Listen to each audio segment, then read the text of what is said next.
दोस्तों नमस्कार। वृषभ राशि वाले मेरे मित्रों, आज हम आपको 5 ऐसे कार्यों के बारे में बताने जा रहे हैं जो हर एक हिंदू को मरने से पहले अपने जीवन काल में एक बार अवश्य करना चाहिए। और उनमें से आखिरी के 2 कार्य ऐसे हैं जिसकी हम गारंटी देते हैं कि आपने अपने जीवन में कभी नहीं सुना होगा और ना ही आपने कभी उन कार्यों को किया होगा।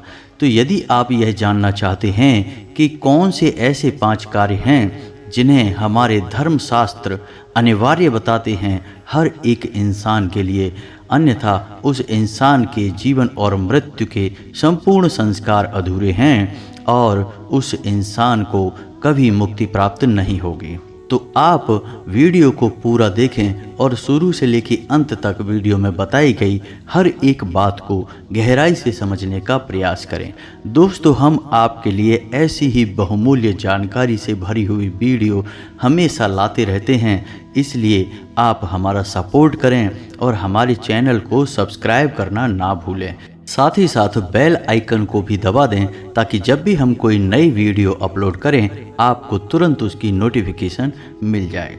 दोस्तों, इसी के साथ साथ हम आपको ग्रह गोचर के आधार पर आपके जीवन में क्या चल रहा है इसके विषय में भी थोड़ी जानकारी देंगे।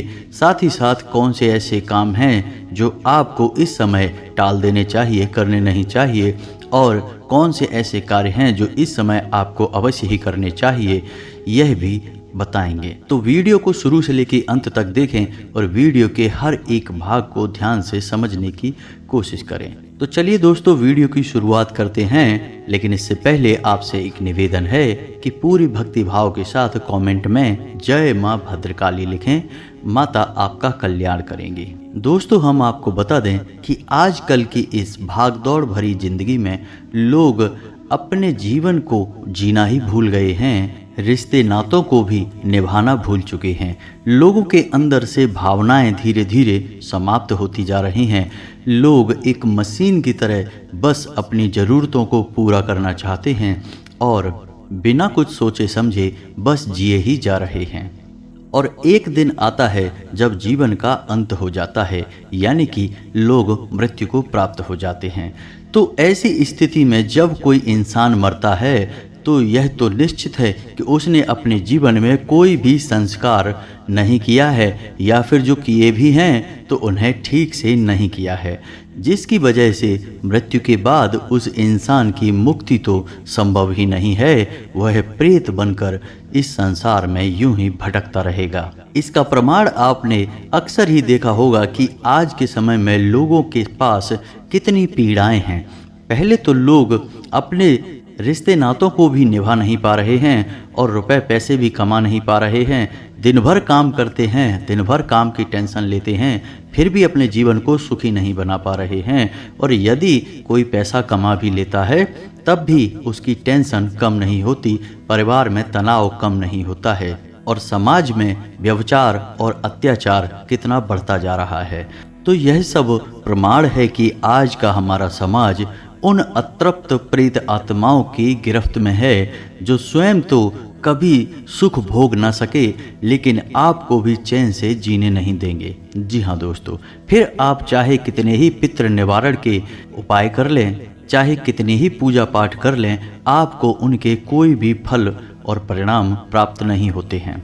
तभी तो आपने देखा होगा कि बड़े बड़े मंदिरों में, तीर्थ स्थलों में लोगों की अपार भीड़ है, असंख्य लोग आ रहे हैं, लेकिन तब भी लोगों की पीड़ाएं दूर नहीं हो रही हैं, चाहे उनके मन में कितनी ही भक्ति क्यों ना हो। दोस्तों, इस नकारात्मकता को दूर करने के लिए आज के इस वीडियो में हम आपको 5 ऐसे कार्य बताएंगे जो आपको अवश्य ही करने चाहिए। इससे आपका जीवन और मृत्यु दोनों ही सफल होगा और आपकी निश्चित ही मुक्ति होगी। जी हाँ दोस्तों, लेकिन इससे पहले हम आपको बता दें कि यह समय आपके जीवन में कुछ उथल पुथल से भरा हुआ है। आप भावनात्मक तौर पर अभी स्थिर नहीं हैं और व्यापारिक स्तर पर भी आप बड़े फैसले लेने के लिए अभी तैयार नहीं हैं। हालांकि ग्रह दशा आपके अनुकूल है, आपको कोई भी बड़ी परेशानी अभी घेरने वाली नहीं है। फिर भी हम आपको कहेंगे कि सबसे पहले आपको मानसिक स्थिरता लाने की बहुत आवश्यकता है, जिसके लिए आपको अनुभवी और समझदार लोगों की संगत करनी चाहिए। साथ ही साथ अपने परिवार के बड़े बुजुर्गों के साथ बैठना चाहिए, जिससे आपको सही मार्गदर्शन और मानसिक शांति दोनों ही प्राप्त होंगे। दोस्तों, आपको अपने जीवन काल में थोड़ा बहुत व्यायाम और योग और प्राणायाम को भी जगह देनी चाहिए, जिससे आपका मानसिक और शारीरिक संतुलन ठीक से बना रहेगा और आपका अपने कार्यों को करने में मन लगेगा। दोस्तों, यह समय किसी बड़े निवेश को करने के लिए अच्छा नहीं है। आपको जो चल रहा है उसी को आगे बढ़ाना चाहिए। अभी कोई बड़ा और नया जोखिम लेने का समय नहीं है। जी हाँ दोस्तों, हमने आपको अपने पिछले वीडियो में ही बताया था कि इस समय आपके ऊपर बुध और शुक्र ने बहुत अच्छे योग बना रखे हैं, यानी आपके ऊपर उनकी कृपा है। तो आप अपने जो भी कार्य चल रहे हैं उनमें ही अच्छी सफलता हासिल कर सकते हैं, लेकिन इसके लिए आपको मानसिक तौर पर तैयार होने की आवश्यकता रहेगी। जी हाँ दोस्तों, कार्यों के बीच में थोड़ी बहुत अड़चनें अवश्य आती रहेंगी। राहु आपके सोच विचार को प्रभावित करते रहेंगे। राहु के निवारण के लिए आपको हनुमान जी की पूजा करनी चाहिए, हनुमान चालीसा का पाठ करना चाहिए और अपनी मध्यमा उंगली में लोहे का एक कड़ा पहनना चाहिए।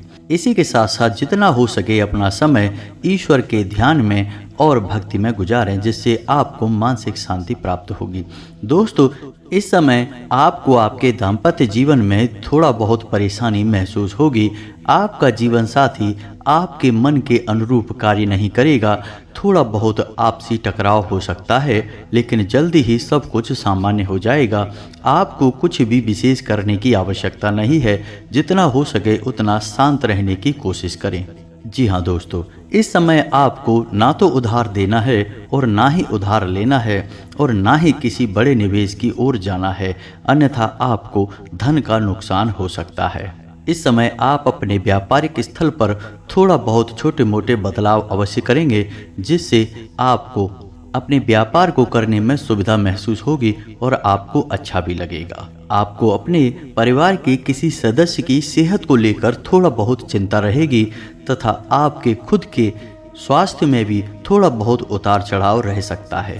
पेट से जुड़े रोग आपको परेशान करते रहेंगे तथा मौसम से संबंधित छोटी मोटी स्वास्थ्यगत समस्याएं भी आपको परेशान करेंगी, लेकिन आप शारीरिक तौर पर बहुत मजबूत हैं, इसलिए आपको छोटी मोटी शारीरिक समस्याएं आपके कार्य करने से रोक नहीं सकती हैं। दोस्तों, आपके अंदर काम को करने का एक बहुत विशेष जज्बा है, जिसकी वजह से आप निश्चित ही आज नहीं तो कल सफलता प्राप्त कर ही लेते हैं। बस आपके अंदर कमी है तो बस एक कि आप भावनात्मक तौर पर बहुत कमजोर हैं। लोगों की चिकनी चुपड़ी बातों में आकर आप अक्सर अपना नुकसान ही करवा बैठते हैं। यदि धन का नुकसान नहीं होता तो आप समय और ऊर्जा तो बर्बाद कर ही देते हैं। तो बस आपको इससे सावधान रहने की आवश्यकता है। बाकी आपका समय अच्छा चल रहा है, ईश्वर आपकी मदद करेंगे, माता रानी आपके हर कार्य में आपकी सहायता करेंगी। तो चलिए दोस्तों, अब आपको बताते हैं कि वो कौन से ऐसे 5 कार्य हैं जो हर एक इंसान को मरने से पहले एक बार अवश्य करना चाहिए। आपको वीडियो पूरी देखनी है, क्योंकि वीडियो के आखिर में हम आपको 2 ऐसे कार्य बताएंगे जिन्हें निश्चित ही आपको करना होगा और हम गारंटी देते हैं कि आपको इन 2 कार्यों के बारे में अब तक किसी ने भी नहीं बताया होगा। दोस्तों, इतना तो आप भी जानते होंगे कि हमारे समाज में ज्ञान के नाम पर ढोंग और प्रपंच की कोई कमी नहीं है। हर एक मार्ग में लोग सिर्फ पैसे का शोषण करना चाहते हैं और दूसरों को बेवकूफ बनाकर अमीर बनना चाहते हैं। कोई भी गहराई से ज्ञान को हासिल नहीं करना चाहता है और दूसरों की मदद करने में किसी की कोई दिलचस्पी नहीं है। लोग तो बस पैसा कमाना चाहते हैं। इसकी वजह से होता यह है कि लोगों के पास अक्सर अधूरा ज्ञान पहुंचता है।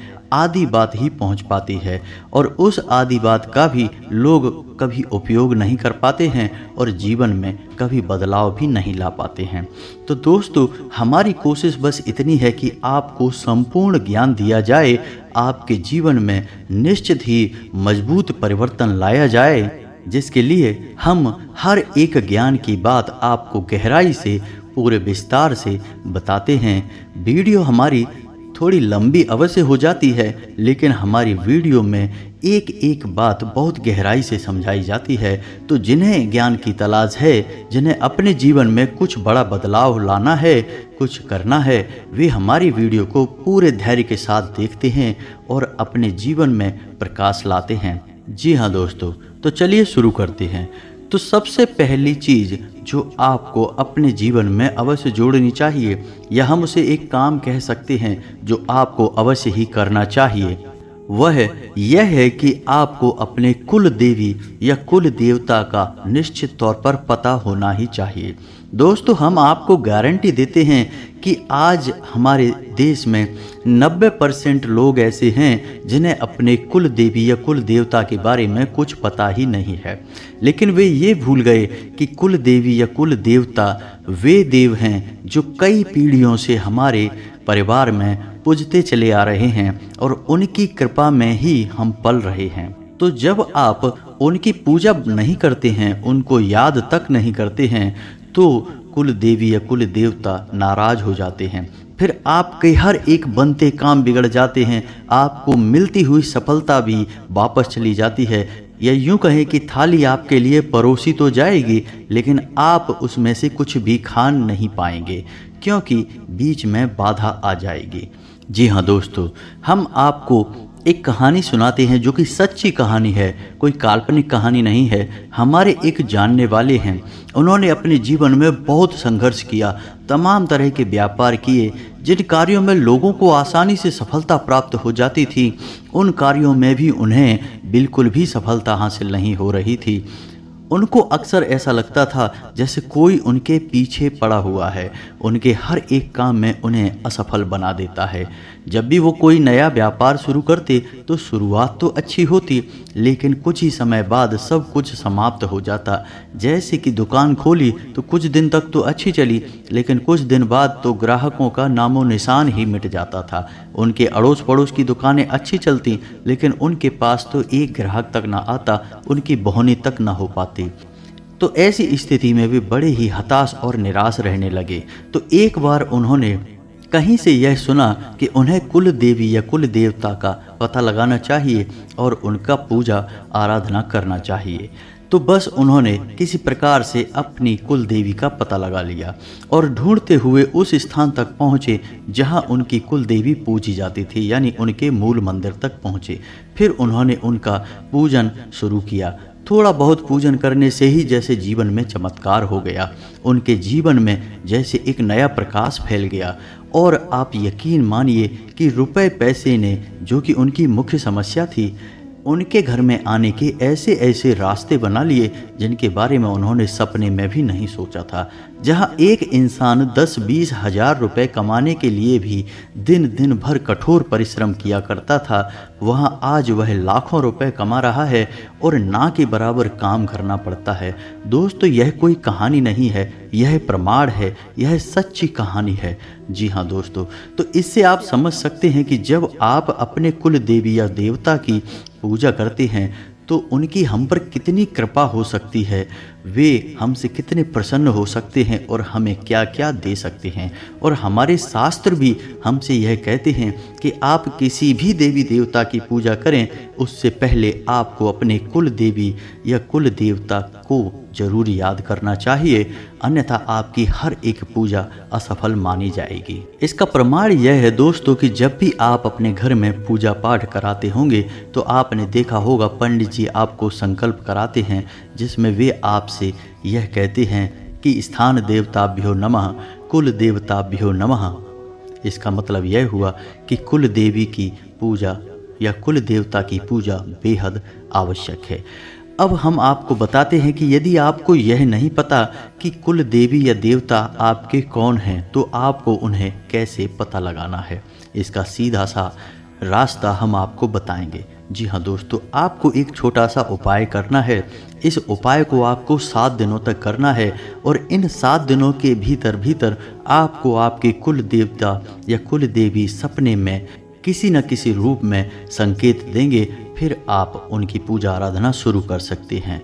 तो आपको क्या करना है कि रात को जब आप सोने जाते हैं उससे पहले आपको नहा धोकर अपने पूजा घर में बैठना है और एक लकड़ी की चौकी पर लाल रंग का एक कपड़ा बिछाएं और उसके ऊपर थोड़ा सा अन्न रखें, गेहूं रख सकते हैं, और उसके ऊपर एक दीपक रखें और उस दीपक में गाय का घी डालकर उस दीपक को जलाएं। असल में आप उस दीपक को ही अपना कुल देवी या देवता मानकर यह प्रार्थना करें कि हे देवी, हे देवता, आप जो भी हैं, मैं आपके बारे में कुछ भी नहीं जानता हूँ, मुझे आपके बारे में कोई भी जानकारी नहीं है, लेकिन मैं आपकी पूजा करना चाहता हूँ, सच्चे मन से आपको प्रसन्न करना चाहता हूँ। तो आप आज रात सपने में किसी न किसी रूप में मुझे कुछ प्रमाण दें, कुछ संकेत दें, ताकि मुझे आपके बारे में कुछ पता चले। और इसके बाद आपको सीधे बिस्तर पर जाकर सो जाना है, बीच में कोई कार्य नहीं करना है। जी हाँ दोस्तों, अब आपको कुछ सावधानी रखनी है, यानी इन 7 दिनों में आपको किसी भी प्रकार का कोई गलत कार्य नहीं करना है। जैसे कि आपको नॉन वेज वगैरह यदि आप खाते हैं तो उसे त्याग देना है, मदिरा पान नहीं करनी है, झूठ नहीं बोलना है, किसी के साथ किसी भी प्रकार का छल नहीं करना है, किसी महिला का अपमान नहीं करना है, किसी सफाई कर्मचारी का अपमान नहीं करना है, और यदि आपके दरवाजे पर कोई भीख मांगने वाला आए, ज़रूरतमंद आए, तो उसकी मदद अवश्य करना है। आपको इन सब बातों का ध्यान रखना है। 7 दिनों के अंदर अंदर आपके कुल देवी या कुल देवता आपको निश्चित ही किसी न किसी रूप में संकेत देंगे, जिनसे आपको पता चल जाएगा कि आपको किसकी पूजा करनी है और कहाँ करनी है और कैसे करनी है। दोस्तों, यह बहुत ही चमत्कारी उपाय है, इसे आप एक बार करके अवश्य देखें, आपको तुरंत पता चल जाएगा कि आपके कुल देवता या कुल देवी कौन हैं। तो चलिए दोस्तों, अब बताते हैं वह दूसरा कार्य जो हर एक इंसान को अवश्य ही करना चाहिए। उसका नाम है यज्ञोपवीत। जी हाँ दोस्तों, या जिसे हम जनेऊ संस्कार कहते हैं। जनेऊ को ही संस्कृत में यज्ञोपवीत कहा जाता है। जी हाँ दोस्तों, हर एक हिंदू को जनेऊ धारण करना ही चाहिए। जब तक कोई हिंदू जनेऊ धारण नहीं करता, वह असली हिंदू माना ही नहीं जा सकता और उसके हाथों से किसी भी प्रकार का पूजा पाठ का संस्कार पूर्ण नहीं हो सकता है। मुक्ति तो बहुत दूर की बात है, उस इंसान को इस संसार में ही किसी भी प्रकार का सुख प्राप्त नहीं हो सकता है। तो आपको यज्ञोपवीत संस्कार अपने जीवन में अवश्य कराना ही चाहिए। जैसे मुंडन संस्कार होता है, जैसे नामकरण संस्कार होता है, जात संस्कार होता है, वैसे ही यज्ञोपवीत संस्कार होता है। दोस्तों, वैसे तो ज़्यादातर संस्कार लोग करवा ही लेते हैं, लेकिन यज्ञोपवीत हर इंसान नहीं कराता है, लेकिन आपको वह अवश्य ही कराना है, बेहद ही आवश्यक है। आप पिछले कुछ 20-30 सालों पहले थोड़ा विचार करके देखें कि कैसे लोग हुआ करते थे। अधिकतर लोग जनेऊ धारण किया करते थे और एक संयमित संतुलित जीवन जिया करते थे, तो उनके जीवन में कितनी शांति और सुकून हुआ करता था, लोगों के मन में कितना प्रेम हुआ करता था। लेकिन आजकल यह सब गायब हो चुका है, लेकिन यकीन मानिए कि यह है बहुत ही आवश्यक। जी हाँ दोस्तों, तो चलिए अब आपको बताते हैं तीसरा काम जो हर एक हिंदू को अवश्य करना चाहिए। वह है 4 धाम की यात्रा। दोस्तों, काफ़ी साल पहले, यानी कि 20-30 साल पहले, हर घर से हर इंसान एक बार 4 धाम की यात्रा पर अवश्य जाता था, क्योंकि ऐसा माना जाता था कि जब तक आप अपने जीवन काल में एक बार 4 धाम की यात्रा नहीं कर लेते, आपका जीवन सफल नहीं होता। जी हाँ दोस्तों, इन्हें 4 वैष्णव धाम भी कहा जाता है या वैष्णव तीर्थ भी कहा जाता है, और स्वयं आदिगुरु शंकराचार्य ने भी इन्हें परिभाषित किया है। जी हाँ दोस्तों, तो हम आपको जानकारी के लिए बता दें कि कौन से हैं वो 4 धाम जिनकी आपको अपने जीवन में एक बार यात्रा अवश्य करनी है। उत्तर दिशा में बद्रीनाथ, पश्चिम दिशा में द्वारका, पूर्व दिशा में जगन्नाथपुरी और दक्षिण दिशा में रामेश्वरम। इन 4 धामों की आपको भी अपने जीवन काल में एक बार यात्रा अवश्य करनी है। यह बेहद ही आवश्यक है। जी हाँ दोस्तों, इसी के साथ साथ अब आपको बताते हैं चौथा वह कार्य जो हर एक इंसान को अपने जीवन काल में एक बार अवश्य करना चाहिए, और वह कार्य है श्रीमद् भागवत पुराण को एक बार सुनना। जी हाँ दोस्तों, हालांकि भागवत पुराण बहुत बड़ा पुराण है। इस पुराण में 18,000 श्लोक, 12 स्कंद और 335 अध्याय हैं। इस पुराण को सुनने में आपको कम से कम 7 दिनों का समय लगेगा। तो आप ऐसा कर सकते हैं कि इसका भव्य आयोजन ना करा के आप इसके मूल पाठ को ही अपने घर में आयोजित करा सकते हैं। घर के सभी सदस्य एक साथ मिलकर इसे सुन सकते हैं, जिससे आपके साथ साथ घर के सभी सदस्यों का भी जीवन उद्धार हो जाएगा। और आप इसके लिए किन्हीं 5 या 7 ब्राह्मणों की नियुक्ति कर सकते हैं। और जब आपका पाठ समाप्त हो जाए तो किसी भी विषम संख्या में उन ब्राह्मणों को भोजन करा सकते हैं, जैसे 7, 11, 21 या 31, जैसी आपकी क्षमता है वैसे आप ब्राह्मणों को भोजन करा सकते हैं। जब आप ऐसा कराएंगे तो आपका जीवन सफल हो जाएगा। जी हाँ दोस्तों, हमारे शास्त्रों में राजा परीक्षित की कथा से आपको पता चलेगा कि भागवत पुराण को सुनना हर हिंदू के लिए क्यों आवश्यक है।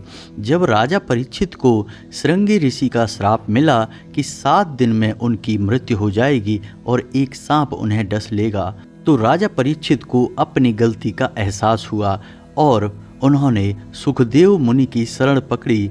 और सुखदेव जी ने राजा परीक्षित को श्रीमद् भागवत पुराण के माध्यम से वह अमूल्य और मार्मिक ज्ञान दिया जो कि उनके लिए मुक्ति के मार्ग को खोलने वाला हुआ। तो आपको भी एक बार अपने जीवन काल में संपूर्ण भागवत पुराण को अवश्य सुनना चाहिए। हम जानते हैं कि यह एक खर्चीला कार्य है, क्योंकि भागवत पुराण का आयोजन बहुत ही भव्य होता है और हर इंसान के बस की बात नहीं है। लेकिन आप इसका मूल पाठ अपने घर में करवा सकते हैं, जो कि बहुत कम खर्चीला है और जिससे आपको उतना ही पुण्य और प्रताप हासिल होगा जितना कि भव्य आयोजन में होता है। तो आपको एक बार इसका आयोजन अवश्य ही करवा लेना चाहिए। अब दोस्तों आपको बताते हैं 5वां और वह सबसे शक्तिशाली कार्य जो आपको अपने जीवन में अवश्य करना चाहिए, और हम गारंटी देते हैं कि आपने इसके बारे में कभी भी आज से पहले सुना नहीं होगा, क्योंकि लोग इस गहराई तक ज्ञान किसी को देते ही नहीं हैं।